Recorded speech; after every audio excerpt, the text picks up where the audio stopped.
Hola, buenas noches, bienvenidos a este último video, a esta última charla del contenido de cierre de año. Yo estoy muy contenta porque esta básicamente sería la charla con la que estaríamos cerrando las actividades de este año 2024, dando gracias a Dios por la oportunidad de tener invitados especiales en estas últimas charlas que tuvimos y también por todo el contenido que se pudo realizar durante todo el año. Así que damos muchas gracias a Dios por el tiempo que nos ha permitido aprender, seguir creciendo, seguir fortaleciendo muchas de las áreas que de alguna manera estaban débiles cuando empezamos, pero que a medida que va pasando el tiempo hemos visto un crecimiento, hemos visto la fidelidad de Dios. La idea de este video, de esta charla última, es que podamos compartir pues de lo bueno que Dios nos ha permitido experimentar en este año y los aprendizajes que hemos tenido porque ya son pues básicamente 2 años, más de 2 años ya estando en comunidad,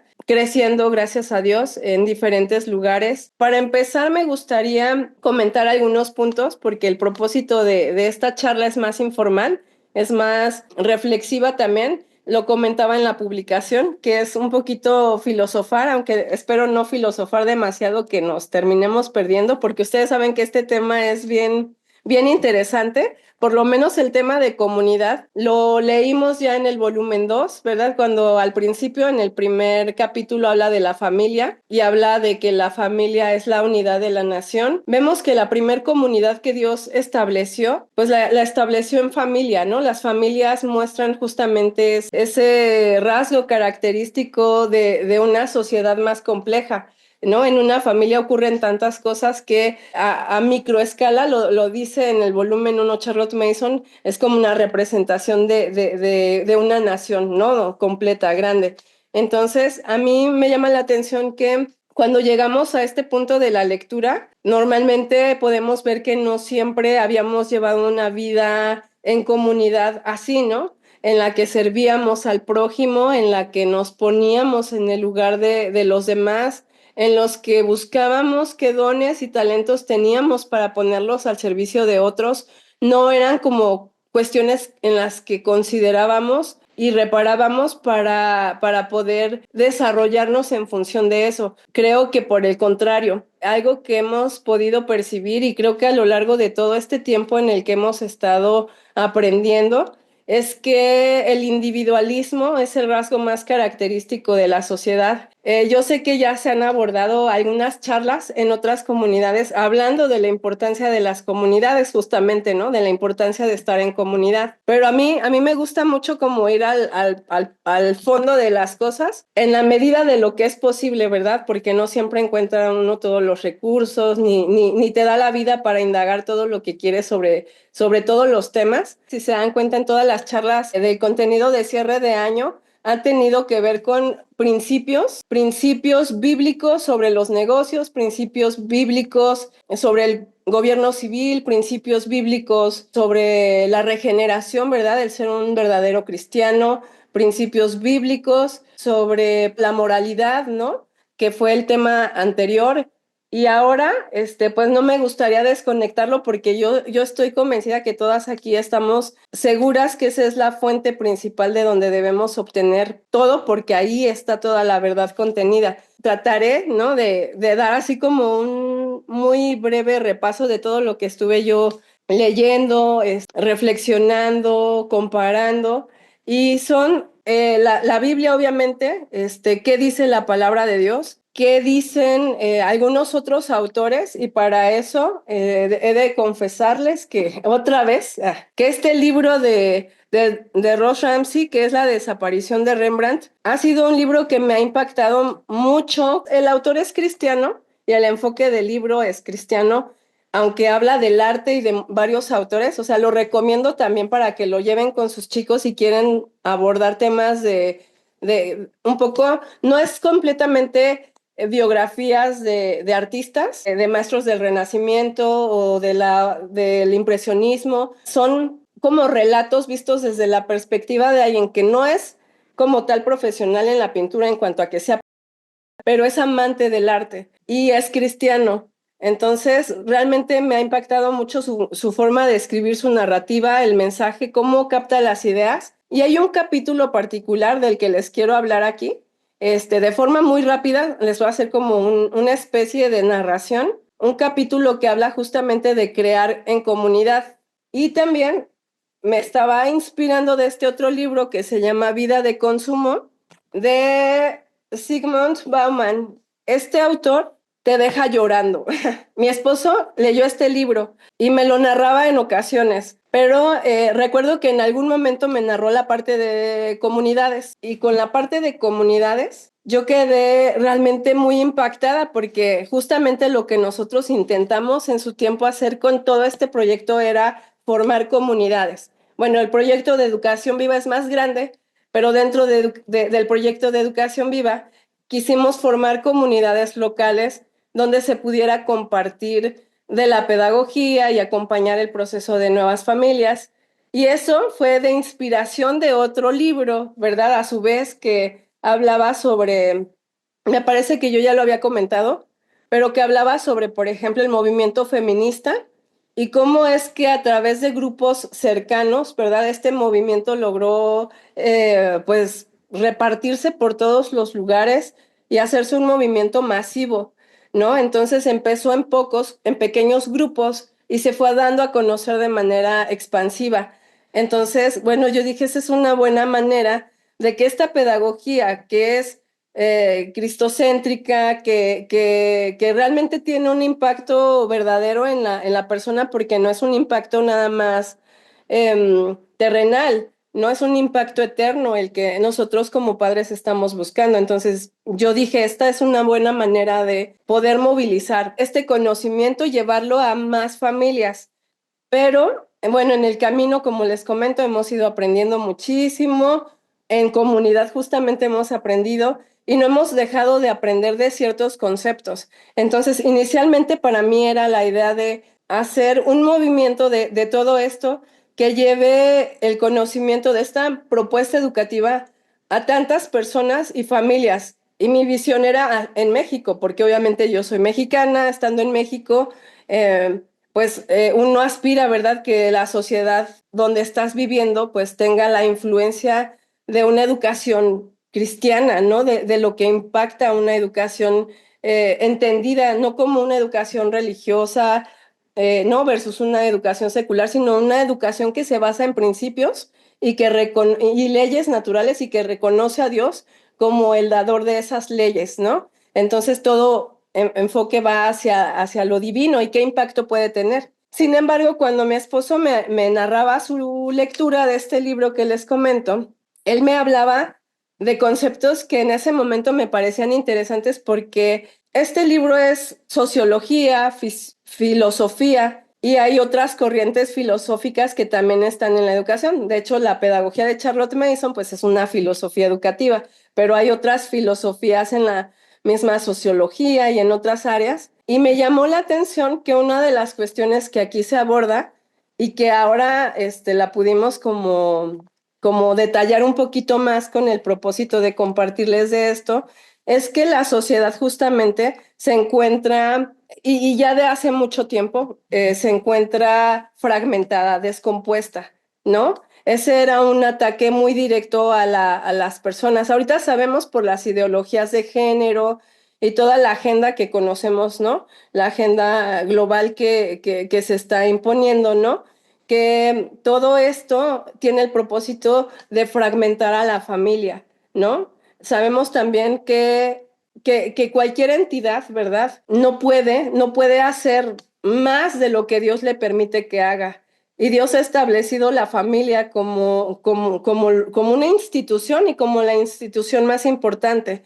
Entonces, con todo el ataque que pudiera venir del enemigo, sabemos que lo que Dios ha establecido como un modelo, como algo divino, ¿no? La misma institución de la familia es divina, pues el enemigo no puede con ella, ¿no? Es así que vemos que en el proyecto, en la agenda que tienen ahora, se han dado cuenta que muchos de sus puntos han fracasado, no han podido destruir, ¿verdad?, completamente la familia. Hay cosas que sí han pasado y que han sido esfuerzos de siglos, no nada más de estas últimas agendas, sino de siglos, en los que buscaban justamente que los hijos fueran hijos del Estado, ¿no?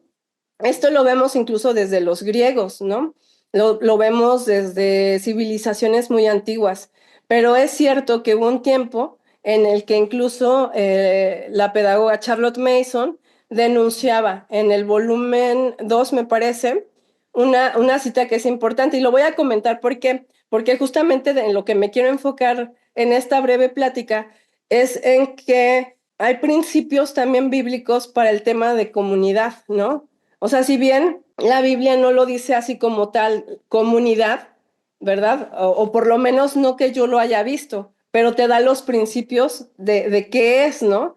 Y de por qué es bíblico que esto ocurra de esta manera. El punto para iniciar para mí es que esta sociedad justamente ha intentado romper, y lo que dice este libro y me llama la atención es que la sociedad era un bloque donde muchas personas eran parte de una comunidad sin saber que era una comunidad, solamente funcionaban como una comunidad. Pero en los múltiples ataques que ha sufrido, esta comunidad que era natural se ha visto realmente fragmentada en muchas áreas. De hecho, el libro que se llama Vida de Consumo te daría la impresión de que tiene que ver, sí, con el consumismo, pero este autor va un paso atrás a reflexionar sobre cómo esa descomposición de la familia y del ser humano le ha dejado vacío y ese vacío lo ha intentado llenar de múltiples formas, ¿no? Le han preparado un camino para el consumo que está a todo su alrededor y que se fomenta muchísimo también en las escuelas. Pero algo importante de esto es el término de individualismo. Ese término de individualismo no es un término bíblico como podemos imaginar, ¿verdad? Ese término de individualismo es tan presente en las sociedades, no solo en esta sociedad, sino en sociedades pasadas, en las que se rompió por completo ese bloque sólido que era la familia, ¿verdad? Que era la comunidad como tal, y ahora somos personas que estamos vacías, obviamente sin Cristo. La persona se encuentra vacía. La persona con Cristo, aún con todos los esfuerzos que hayan hecho muchas de estas corrientes de la sociología, de la filosofía, estamos llenos y estamos completos y podemos ver justamente que no hay ese vacío que caracteriza a las personas que están poniendo su mirada en las cosas temporales, en las cosas materiales, en las cosas que no tienen un impacto en la eternidad. Pero es cierto que no sabemos entonces cómo funciona la comunidad. Aquí hay una cita de Charlotte Mason que quería leerles. Aparece, como les comentaba, en el volumen 2 que dice, el Estado privó a los niños de la autoridad de sus padres porque esa autoridad falló en criarlos con virtudes que son buenas para la sociedad. Tal vez que el Estado tome el rol parental es el último desastre que puede suceder a la nación. Estos pobres niños tendrán que crecer en un mundo donde incluso el nombre de Dios está prohibido. Nunca sabrán acerca de la lealtad a los padres, de la hermandad, el amor y la amabilidad hacia los vecinos, de lo cual todos los niños aprenden viviendo en familia. Después de cierta edad o a cierta hora, a estos niños se les permite visitar a sus padres. Pero una vez que la alienación a sus padres se ha establecido y los dulces y fuertes vínculos se han roto y los padres se han librado públicamente de su deber, la destrucción de la familia está completa. Lo que veremos será una generación que ha crecido como huérfanos desde su nacimiento. Este es un evento sin precedentes en la historia del mundo. Bueno, esta cita que acabo de decir es una cita que hace alusión justamente a esa desvinculación de los lazos con los padres. Y entonces cuando esto ocurre, la persona queda, como les comento, vacía. Antes, en el libro de Sigmund Bauman, habla de que, por ejemplo, los carnavales se llevaban a cabo para reunir a la comunidad y en esos carnavales la gente hacía algo totalmente diferente a lo que hacía de costumbre. Ellos vivían en comunidad y los carnavales les ayudaban a realizar actividades que no eran usuales. Pero ahora, por ejemplo, vemos el tema de los carnavales o cualquier evento social, y si ustedes se pueden dar cuenta, ¿no? Yo creo que algunas de ustedes, si no es que varias hemos llevado a nuestros hijos a los desfiles navideños. Entonces, ¿qué ves? Toda la comunidad, en teoría comunidad, se une y disfrutan de un evento público y están juntos, ¿no? de alguna manera tienen como ese momento de comunidad ahí y luego vuelven a su vida vacía. Y esos constantes momentos o eventos sociales públicos hacen que la gente se vuelva a unir y les da ese efecto de ser comunidad, pero cuando se retiran de ahí vuelven al vacío de sus vidas. Les puedo confesar que el que me leyera esto mi esposo hace un rato me hizo llorar, porque yo era una niña muy, creo, muy depresiva. Y cuando viajábamos de vacaciones a la casa de los tíos o así a los eventos de Navidad, ¿no? Porque se festejaba la Navidad o lo que fuera, recuerdo que en el camino de regreso yo me ponía muy, muy triste. Y cuando llegábamos a casa, los primeros días me eran de mucha tristeza. Y yo no entendía por qué. Entonces, a veces asociaba el tema de viajar, de salir a visitar a la familia, como un momento muy triste porque sabía lo que me esperaba de regreso. Entonces, la verdad que esto me hizo llorar porque pude entender la sensación y pude entender que justamente lo que buscas cuando están todos juntos es que tienen ese espacio donde realmente están unidos, donde hay algo que los une, donde hay lazos. Y cuando volvíamos a casa, y ustedes, bueno, les he platicado que mis padres son un poco fríos en la parte emocional y afectiva, entonces yo ahora entiendo que volví a mi vacío al hogar. Entonces es como difícil, pero es una situación muy real en una comunidad donde las personas no somos comunidad. Algo interesante de este libro es que dice que la nación, por ejemplo, es una comunidad artificial, es algo forzado. No, ya no es natural. Ahora el patriotismo te enseña cómo estar integrado a tu país, pero ya no es a través de esos lazos afectivos porque esos se rompieron desde antes, cuando padres e hijos ya habían roto ese lazo. Les leí esa cita porque justamente ahí Charlotte Mason habla de la educación en Alemania, donde a los niños lactantes, ¿verdad? Los adoptaba el Estado. Era una de las tentativas de nación que tenían y que se cumplió y se ha cumplido en muchos de los demás países. Ahora esa es la realidad que tenemos. Y ahora habla de comunidad y las personas siguen en el individualismo, pensando que una integrarte a un grupo de personas, ¿no? Que probablemente comparten los mismos intereses, pero no te implica nada, ¿no? Entonces, con respecto a eso, rápidamente me gustaría darles algunos puntos que tomé de que en la Biblia, primeramente, no habla de individualismo, ¿no? La Biblia nos dice que Dios nos creó como seres relacionales. En Génesis 2:18 dice, no es bueno que el hombre esté solo.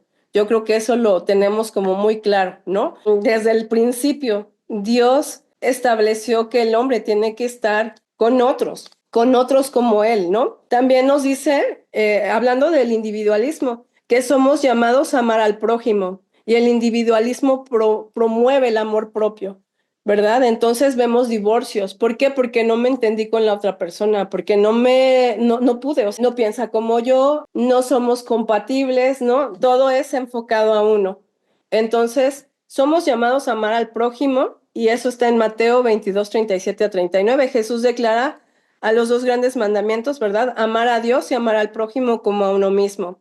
La vida cristiana, y esto obviamente hablando en términos de lo que la Biblia nos habla, ¿verdad? Está diseñado para vivir en comunidad, como cristianos. O sea, el mundo a lo mejor ha adoptado estas filosofías, esta sociología, porque es una ingeniería social que ha operado por mucho tiempo. Pero como cristianos renovados en la mente, tenemos que ver que la vida cristiana realmente está diseñada para vivirse en comunidad. Y Hebreos 10:24-25 dice, y considerémonos unos a otros para estimularnos al amor y a las buenas obras, no dejando de congregarnos como algunos tienen por costumbre. También vemos que somos parte de un cuerpo. Una persona individualista se considera el cuerpo completo, no parte del cuerpo. Dense cuenta, ¿no? En Primera de Corintios 1:27-17, el ojo no puede decir a la mano, no te necesito. En Romanos 12:4-5, así nosotros, siendo muchos, somos un cuerpo en Cristo y todos miembros los unos de los otros. El quinto dice, el ejemplo de Cristo, ¿verdad? en Filipenses 2, 3 a 4, nada hagáis por egoísmo o por vanagloria, antes bien con humildad, estimad a los demás como a superiores a vosotros mismos, no buscando cada uno sus propios intereses, sino más bien los intereses de los demás. Un mandamiento nuevo os doy, eso en Juan 13, 34 a 35, que os améis unos a otros como yo os he amado, que también os améis unos a otros. Entonces dice el 6, somos responsables también unos de otros. En Gálatas 6:2 dice, sobrellevad los unos las cargas de los otros y cumplid así la ley de Cristo. Una persona individualista no está pensando en llevar la carga de nadie más que la de él, ¿verdad? Y así vemos que esto no ocurre nada más a escala de la sociedad, porque estamos hablando que esa primera comuna, esa primera comunidad es la familia, y en la familia que ha sido rota, ¿verdad? Y imagínense, rompen la familia y obviamente ese bloque que había ahí, que formaba, éramos muchos bloques, todos unidos conformábamos una comunidad entendida de nuestras responsabilidades, de nuestros deberes, y ahora, fragmentados y viendo cada uno por sí, evidentemente que estas cosas van a saltar, no vamos a tener ninguna carga del otro, ¿verdad? Queremos al contrario. Si es posible, mejor que se lleve a alguien más mi carga, ¿no? Pero yo cargarla de alguien más, no lo voy a hacer. Fíjense cómo eso es algo importante. En Ezequiel 3, 18 a 19 dice también, Dios nos llama a advertir a otros cuando están en peligro espiritual, ¿no? Entonces la responsabilidad es mutua. No nada más me preocupo por mí, sino me preocupo por el otro. En último lugar, la eternidad no es individualista. Nosotros podemos ver que ahora uno ve nada más por sí, ¿no? Como si el mundo se tratara de nosotros, como si yo pudiera cambiarlo a mi manera y a mi forma. En Apocalipsis 7, 9, 10 dice, en la visión del cielo, vemos una multitud de toda lengua, nación y pueblo adorando juntos a Dios.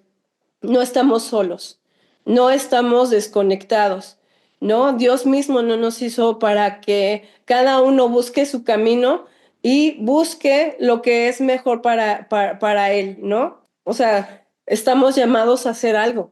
Entonces, la comunidad, pues sí es la base de la humanidad, ¿no? La interdependencia, ¿verdad? Nadie crece solo y justamente a eso voy. El tema de que la interdependencia, de que nadie crece solo, todos necesitamos de todos.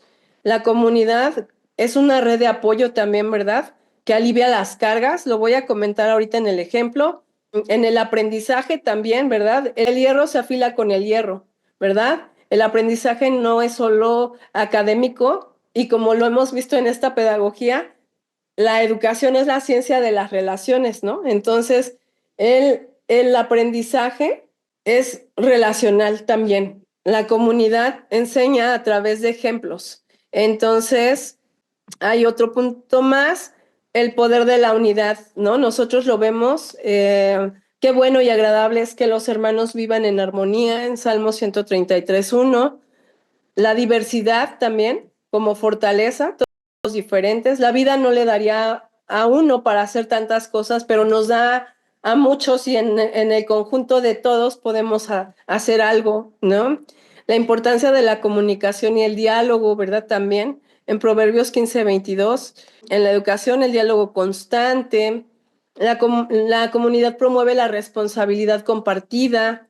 El modelo de Jesús, ¿verdad? Fue una vida en comunidad, no una vida solitaria, no una vida individualista, que yo creo que es lo más importante. Y la comunidad también es un motor de transformación, como lo hemos visto, ¿verdad? Aquí en el libro de Miqueas 6:8 dice, se nos llama a actuar con justicia y con misericordia. Una comunidad comprometida puede cambiar realidades y transformar generaciones, tanto en la educación como en la vida.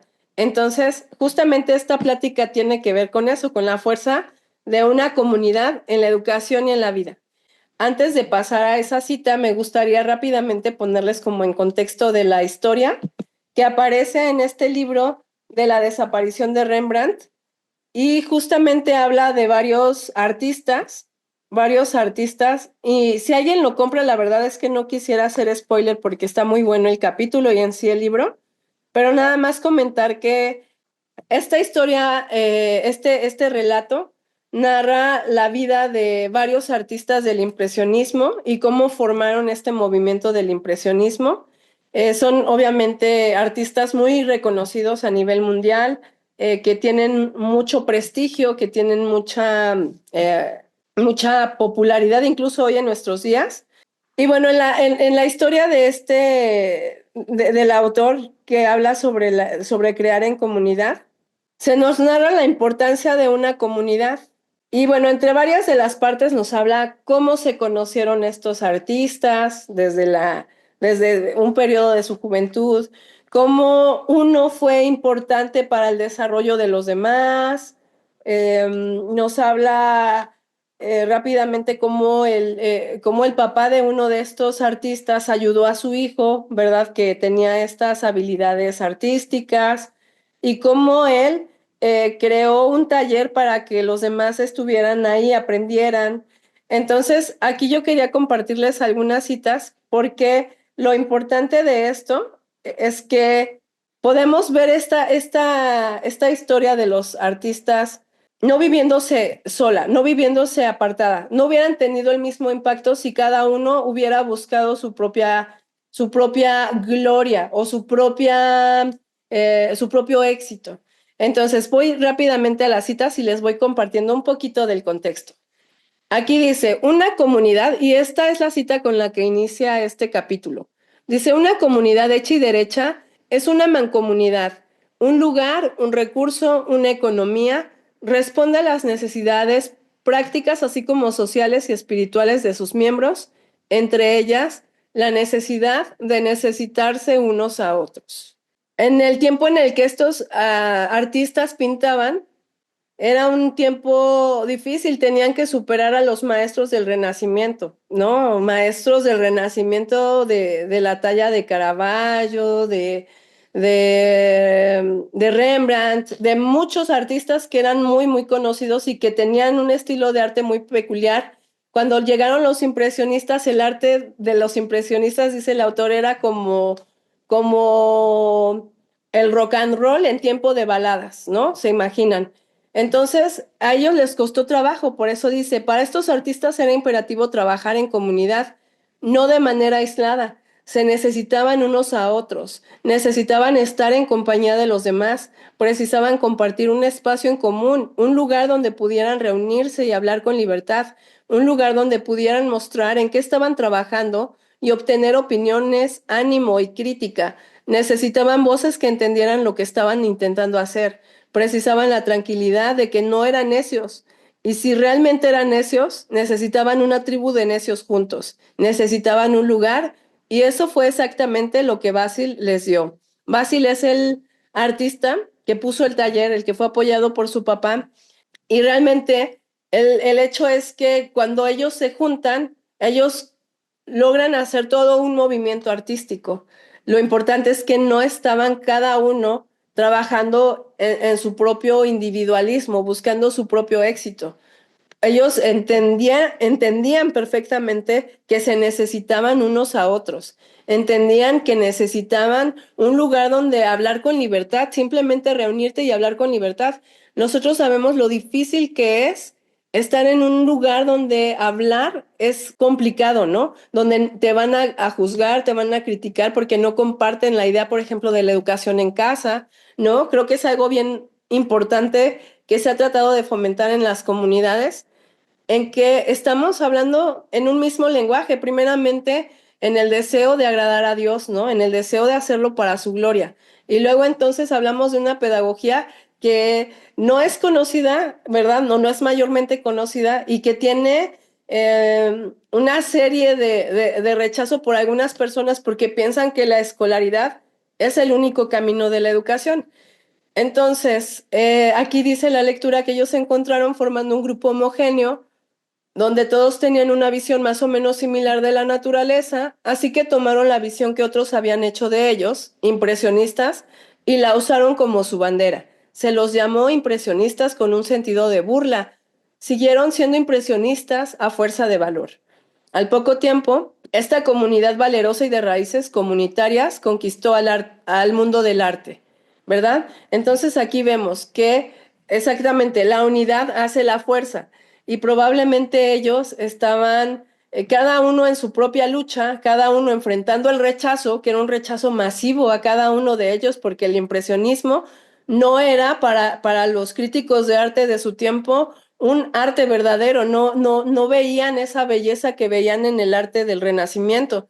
Entonces tuvieron que juntar fuerzas, tuvieron que juntar talentos, que unir sus visiones, ¿no? Tenían una visión, dice, más o menos similar de la naturaleza. Y lo que estamos buscando nosotros, pues evidentemente no tiene que ver con conquistar el mundo, ¿verdad? De la educación, sino impactar, al contrario, ¿no? Trascender de este mundo temporal a un impacto eterno. Entonces, a mí me gustó esta cita porque eso yo creo que es parte de una comunidad natural que, como les comentaba, ahora mismo la nación como tal, el concepto de nación, no es un concepto natural de una comunidad, sino es algo más forzado, más artificial. Y en el taller, por ejemplo, dice de Basil, no hay jerarquía aparente, ¿verdad? Aunque pueden haber estructuras y demás, dicen ningún líder que se distinga, tan solo personas que trabajan juntas en el intento de usar sus dones para lograr algo significativo, ¿no? Entonces, me gusta mucho esto porque yo lo he comentado ya en múltiples ocasiones con las representantes. Yo sé que de inicio alguien tiene muchas veces que tomar la iniciativa, ¿no? Pasó con la fundación de algunas colonias, provincias, este, pienso cuando llegaron, por ejemplo, a los ingleses a Estados Unidos, ¿no? Y lo vimos en algunas series, ¿no? Como las anecdóticas de Laura Ingalls, donde comentaba cómo se formaba, ¿no? Cómo había una persona que había llegado a ese pueblo, que había invitado a más personas, que habían hecho una comunidad, que cada uno entendía su rol en la comunidad y no hay como tal, pues una jerarquía que sea aparente, ¿verdad? Sino que hay personas que trabajan juntas en el intento de usar sus dones para lograr algo significativo, sea donde sea, y de hecho es la parte final, es la cita final que puse porque es algo que me gusta, y lo que he comentado es que yo deseo, ¿verdad?, que en algún momento, pues este orden de comunidades surja de forma natural, ¿no? Creo que algunas personas, pues, sido muy soñadoras, muy idealistas en este tema de las comunidades, pero yo también creo que parte de entender lo básico, ¿no? El tema de romper ese individualismo que nos caracterizaba y empezar a trabajar y a ver la comunidad con una visión renovada, como lo comentaba hace un ratito, ¿no? A través de los principios bíblicos. Aquí dice, vivimos en un mundo de límites. Esto es algo bien bonito porque yo les decía hace un rato, a veces tenemos la tentación de pensar que todo tiene que caer sobre de nosotros, ¿no? Cuando pensamos que nosotros somos ese cuerpo completo, ¿verdad? Que no necesita de otros, pues vamos a encontrar que tenemos límites, que no podemos hacerlo todo. Entonces, aquí me gusta porque el autor, Ross Ramsey, el que escribió este libro, dice, vivimos en un mundo de límites, a ninguno de nosotros se nos ofrece el espectro pleno de todo lo que podría ser. Dice, aquí es donde la comunidad es de vital importancia. Sin ella, tal vez nos veríamos tentados a creer que las limitaciones y las dificultades que experimentamos son únicas para nosotros y por lo tanto que tenemos que transitarlas solos. Sencillamente, ese no es el caso. Ser parte de una comunidad nos pone en proximidad con otros que luchan, personas que pueden tranquilizarnos de que no estamos solos, ofrecer sabiduría porque conocen el bosque en el que estamos perdidos y beneficiarse de las experiencias y las perspectivas que hemos adquirido a través de las tribulaciones que hemos soportado. Entonces, así es justamente como se nutre una comunidad, ¿no? Se nutre con las perspectivas que las personas adquieren a través de las pruebas que Dios les ha permitido vivir. Son varias cosas, ¿verdad? Las que nos permiten experimentar, estar en comunidad y enriquecernos. Por eso cuando decimos es que es enriquecedor entrar a un club de lectura y que se amplíe el tema, ¿verdad? Cuando las hermanas comentan sus experiencias o las personas que integran el grupo comparten aquellas cuestiones que han experimentado. Entonces eso enriquece, ¿verdad? Enriquecen las perspectivas. Y finalmente esta cita que dice, vivimos en comunidades que necesitan bondad, verdad y belleza. Y jugamos un rol a la hora de fomentar esas cuestiones trascendentales que nos hacen humanos. Debemos curarlas para otros, jugando un papel a la hora de soplar las ascuas de todo lo verdadero, todo lo respetable, todo lo justo, todo lo puro, todo lo amable, todo lo digno de admiración. Todo lo que sea excelente o digno de alabanza, piensa en estas cosas y sé parte de ellas. ¿Quién sabe qué podría suceder?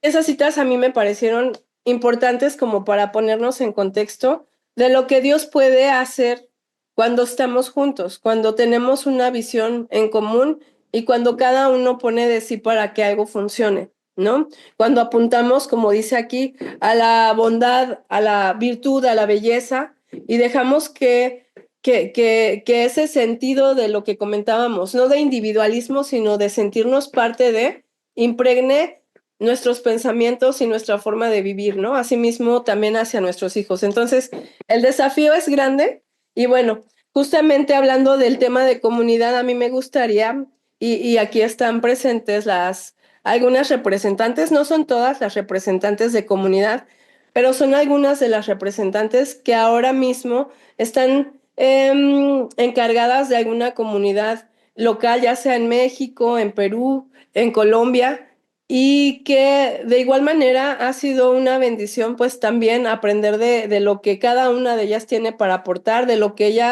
ellas en comunidad también han trabajado, han aprendido. Entonces me gustaría tomar este tiempo primeramente para eh, presentárselas. Voy a presentar algunas de ellas que van a compartir una breve reflexión que han tenido con su comunidad durante este año para que podamos de alguna manera también poder aplicar y apropiar esto que les platiqué a la vida, o sea, a la vida real, ¿no? Porque realmente la comunidad nos lleva a enriquecernos, entonces vamos a pasar a este tiempo de compartir las reflexiones que han tenido con sus comunidades y más adelante, bueno, voy a presentar dos videos, bueno, son tres videos, pero dos videos son de algunas actividades que Dios permitió que dos comunidades tuvieran durante este año.